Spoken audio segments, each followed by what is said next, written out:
السلام علیکم ورحمۃ اللہ وبرکاتہ۔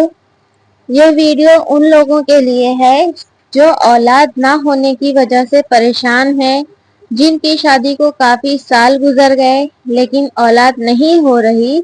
تو ان لوگوں کے لیے اس ویڈیو میں ایک وظیفہ بتائی ہوں، انشاءاللہ اس کو کرنے سے آپ کو اولاد ہو جائے گی۔ اور ماشاءاللہ میں نے اپنی 3 فرینڈس کو بتائی ہوں، جس میں سے 2 کو بیٹا اور 1 کو بیٹی ہوئی ہے۔ لیکن وظیفہ شروع کرنے سے پہلے میں آپ کو ایک بات بتانا چاہتی ہوں۔ بہت سے لوگ اولاد نہیں ہونے کی وجہ سے مایوس ہو جاتے ہیں یا اپنے آپ کو بدنصیب سمجھنے لگتے ہیں، اور کچھ جاہل لوگ انہیں بانجھ ہے ایسا طعنہ دینے لگتے ہیں۔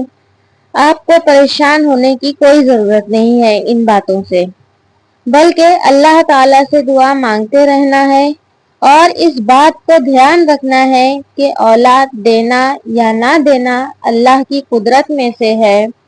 اللہ تعالیٰ اپنی اس قدرت کا اظہار سورہ شورى کی آیت نمبر 49 اور 50 میں کیے ہیں، جس کا ترجمہ ہے: آسمانوں کی اور زمین کی سلطنت اللہ تعالیٰ ہی کے لیے ہے۔ وہ جو چاہتا ہے پیدا کرتا ہے، جس کو چاہتا ہے بیٹیاں دیتا ہے اور جسے چاہتا ہے بیٹے دیتا ہے، یا انہیں جمع کر دیتا ہے، یعنی جس کو چاہتا ہے دونوں عطا کرتا ہے اور جسے چاہتا ہے بانجھ کر دیتا ہے۔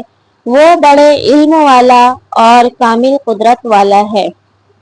میں وظیفہ آپ کو اچھی طرح سے سمجھانے کی کوشش کروں گی۔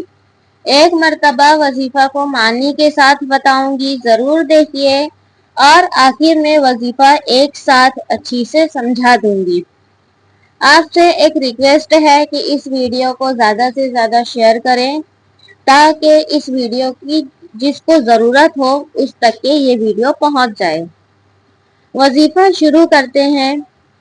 کسی بھی وظیفہ کو کرنے سے پہلے آپ کو 5 وقت کی نماز کی پابندی کرنا ہے، اور ایسے بھی 5 وقت کی پابندی کرنا ضروری ہے، اور ہر فرض نماز کے بعد دعا کرنا ہے، اور اللہ پر کامل یقین رکھنا ہے، اور اٹھتے بیٹھتے اپنے گناہوں کی معافی مانگنا ہے، یعنی استغفار کثرت سے پڑھنا ہے۔ وظیفہ کچھ اس طرح کرنا ہے کہ عشاء کی نماز کے بعد سورہ فاتحہ یعنی الحمدللہ رب العالمین یہ سورہ پڑھنا ہے پوری۔ پھر اس کے بعد درود شریف 3 مرتبہ، 5 مرتبہ یا 7 مرتبہ یعنی طاق عدد میں پڑھنا ہے۔ جو بھی درود شریف آپ کو یاد ہے وہ پڑھ سکتے ہیں۔ اس کے بعد حضرت زکریا علیہ السلام کی یہ دعا پڑھنا ہے: ربی لا تذرنی فردا وانت خیر الوارثین۔ جیسا کہ آپ جانتے ہوں گے کہ حضرت زکریا علیہ السلام کی کوئی اولاد نہیں تھی، یہاں تک کہ آپ علیہ السلام بوڑھے ہو گئے اور ان کی بیوی بھی بانجھ تھی، لیکن حضرت زکریا علیہ السلام نے جب یہ دعا مانگی تو اللہ تعالیٰ نے انہیں حضرت یحییٰ علیہ السلام کی خوشخبری دی۔ یہ دعا سورہ انبیاء کی آیت نمبر 89 ہے، اور اس کا ترجمہ ہے: اے میرے پروردگار، مجھے تنہا نہ چھوڑ، تو سب سے بہتر وارث ہے۔ تو آپ کو کرنا یہ ہے کہ اس دعا کو 100 مرتبہ پڑھنا ہے، اور اس کے بعد یا خالق یا بارئ اور یا مصور، یہ تینوں نام اللہ تعالیٰ کے ہیں، اور اس تینوں نام کا ذکر کرنا ہے 100 مرتبہ۔ یا خالق کا مطلب ہوتا ہے اے پیدا فرمانے والے، یا بارئ کا مطلب ہوتا ہے تمام عالم کو بنانے والے، اور یا مصور کا مطلب ہوتا ہے صورتوں کو بنانے والا۔ تو آپ کو یہ 100 مرتبہ پڑھنا ہے تینوں نام کو۔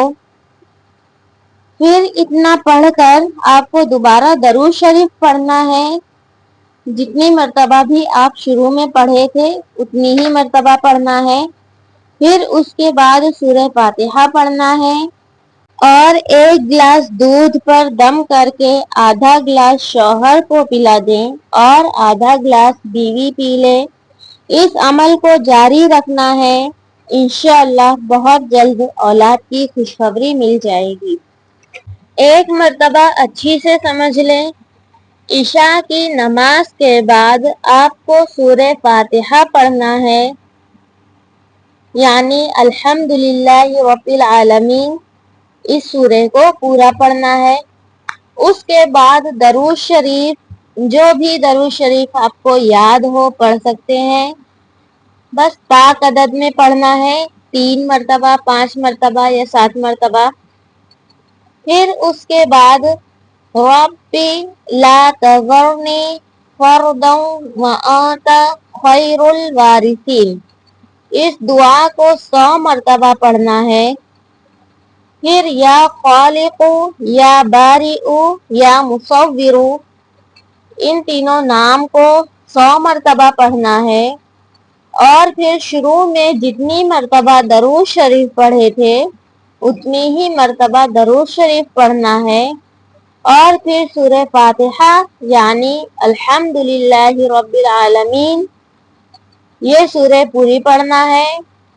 اس کے بعد 1 گلاس دودھ پر دم کرنا ہے اور آدھا گلاس شوہر کو پلانا ہے اور آدھا گلاس بیوی کو پینا ہے اور دعا کرنا ہے. انشاءاللہ اللہ نیک اور صالح اولاد عطا کریں گے. آخر میں اللہ تعالیٰ سے دعا ہے کہ اللہ تعالیٰ ہر بے اولاد کو نیک اور صالح اولاد عطا فرمائے. آمین.